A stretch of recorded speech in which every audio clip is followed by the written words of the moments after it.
Hi, my name is Annalisa, and I am an American living in Thailand. I came here to teach English as a secondary language to high school students, which is what started me on the journey of achieving a master's degree in teaching English to speakers of other languages, or TESOL.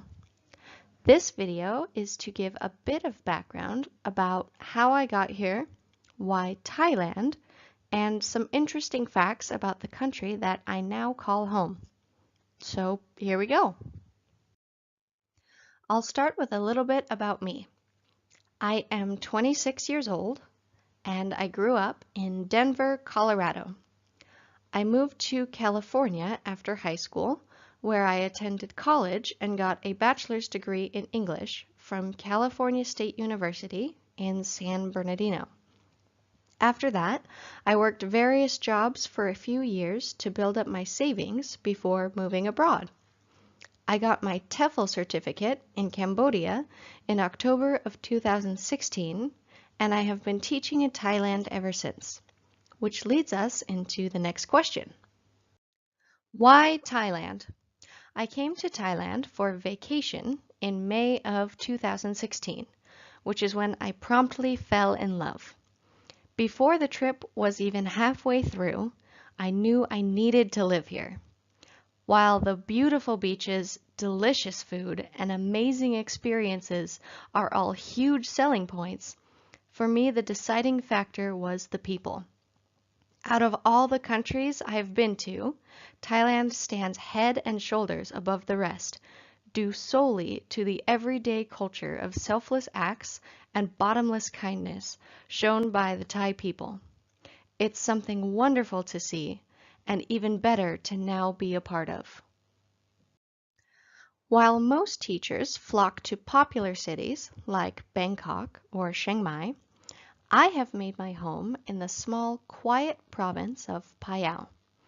This province is very far north, which means it doesn't house the picturesque beaches like the south. It does, however, have lush forests and jungles, along with a much slower way of life than the bustling cities or beach towns. Here, people don't seem to be worried about time or deadlines, and usually focus on happiness, family, and building relationships above all else. In my opinion, a perfect way to live.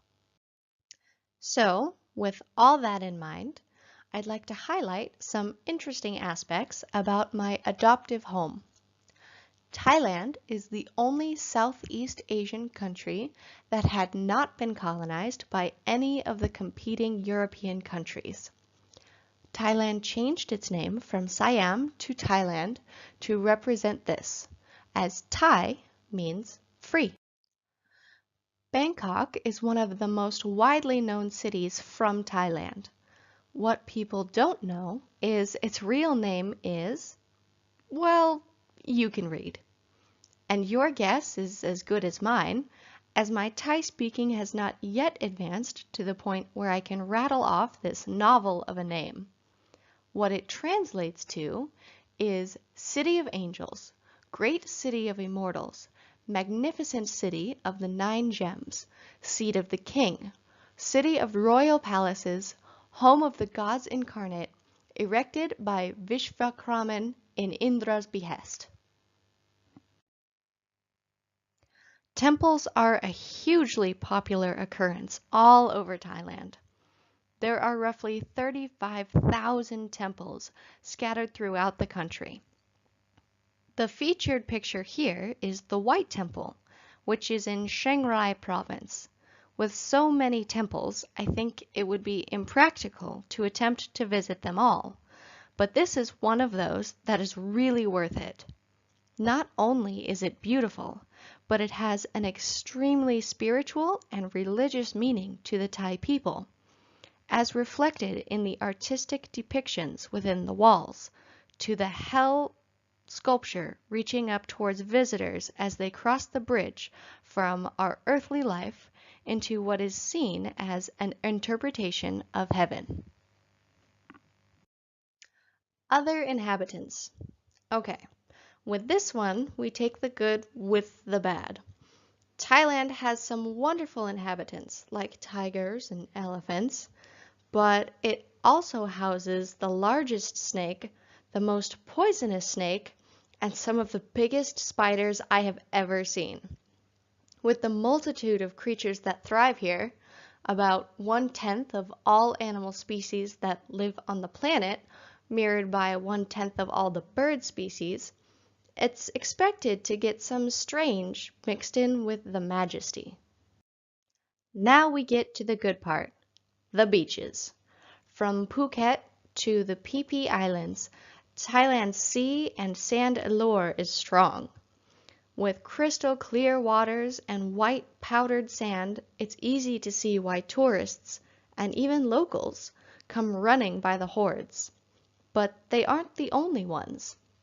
Many of the islands had been featured in popular movies, everything from James Bond to The Beach. With over 1,430 islands, it's easy to pick a good one.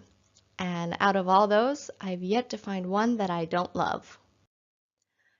Kanchanaburi, in Myanmar border, is home to the famous bridge River Kwai. During World War II, Japan constructed the meter-gauge railway line from Thailand to Burma. The line passing through the scenic Three Pagodas Pass runs for 250 miles. This is now known as the Death Railway. The railway line was meant to transport cargo daily to India to back up their planned attack on India. The construction was done using POWs and Asian slave laborers in unfavorable conditions. The work started in October 1942 and was completed in a year. Due to the difficult terrain, thousands of laborers lost their lives. It is believed that one life was lost for each sleeper laid in the track. Allied forces bombed the Iron Bridge in 1944. 3 sections of the bridge River Kwai were destroyed. The present bridge has 2 of its central spans rebuilt. The original parts of the bridge are now displayed in the War Museum. The bridge River Kwai became famous all over the world when it was featured in movies and books. The cliff-hugging tracks and the natural beauty of the surrounding mountains and valleys are well captured in the David Lean movie. Okay, out of the history books and onto a lighter note, the Thai smile. I had heard of the nickname before, but was sure it was overblown for tourist purposes. Only when getting here could I vouch for the land of smiles. Everywhere you go, you are greeted with a grin. Even after living here for more than a year, I see that smiling goes a long way with the Thai people. It's like a form of currency that never gets depleted. Now, what is probably my favorite topic, food. And there is no shortage of it here. While high-end restaurants in America boast Thai-inspired dishes, it's slop compared to the numerous street vendors that offer delicious culinary adventures, usually for less than $1. Eating out is a luxury for most Americans, unless it's cheap burgers and fries. Here, it's like getting a fully home-cooked meal 3 times a day for less than a cup of Starbucks coffee back in the States. Now that's a sweet deal. All right, that's all I have for now. If you want more information, please check out these resources that help to bring all of my thoughts together. I hope that this helped to open your eyes to the ways and culture of this expansive, magical Thai life that I am now privileged to be living.